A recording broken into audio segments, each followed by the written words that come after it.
আসসালামু আলাইকুম ভিউয়ার্স, সবাইকে আমার চ্যানেলের পক্ষ থেকে স্বাগত জানাচ্ছি।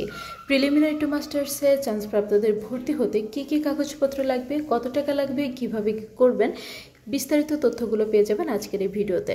তো তথ্যগুলো জানতে অবশ্যই ভিডিওটি সম্পূর্ণ দেখবেন। আর মূল ভিডিওতে যাওয়ার আগে একটি রিকোয়েস্ট, আপনি যদি আমার চ্যানেলে নতুন দর্শক হয়ে থাকেন তাহলে চ্যানেলটিকে সাবস্ক্রাইব করতে ভুলবেন না, পাশে থাকা বেল আইকনটি বাজাতে ভুলবেন না।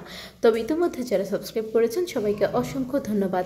পেজ থেকে দেখলে অবশ্যই পেজটিকে ফলো করবেন। তো চলুন কথা না বাড়িয়ে মূল ভিডিওতে চলে আসি। আগামী সপ্তাহে ভর্তি প্রক্রিয়া শুরু হবে। 17 আগস্ট 2025-এর মধ্যে ভর্তি সম্পন্ন করতে হবে। এনইউর ওয়েবসাইট থেকে পূরণকৃত ভর্তি চূড়ান্ত ফর্ম, কলেজ কপি ও স্টুডেন্ট কপি, কলেজের নিজস্ব ভর্তি ফর্ম কলেজ নোটিশে পাওয়া যাবে।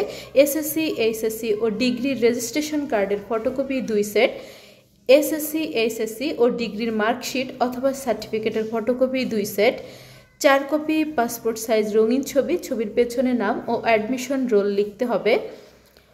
সরকারি কলেজে MA, MBS, MBA 4500 টাকার মধ্যে এবং MSc 5000 টাকার মধ্যে ভর্তি প্রক্রিয়া সম্পন্ন হবে। বেসরকারি কলেজে এই টাকা থেকে একটু বেশি টাকা লাগবে, অর্থাৎ ফি কিছুটা বেশি হবে। অবশ্যই কলেজের ভর্তি সংক্রান্ত নোটিশ অনুসরণ করবেন। 17 আগস্ট 2025-এর মধ্যে ভর্তি সম্পন্ন করতে হবে। ক্লাস শুরুর তারিখ পরবর্তী বিজ্ঞপ্তির মাধ্যমে জানানো হবে, অর্থাৎ পরবর্তীতে আপনারা ক্লাস শুরুর বিষয়ে ভিডিও পাবেন ইনশাল্লাহ। সে আপডেট ভিডিওটি পেতে অবশ্যই আমার চ্যানেলটি সাবস্ক্রাইব করে রাখবেন। জাতীয় বিশ্ববিদ্যালয়ের প্রতিদিনকার সকল প্রকার খবর পেতে চ্যানেলটি সাবস্ক্রাইব করে রাখবেন। ভিডিওগুলোতে বেশি বেশি করে লাইক করবেন, ভিডিওগুলো বেশি করে শেয়ার করবেন।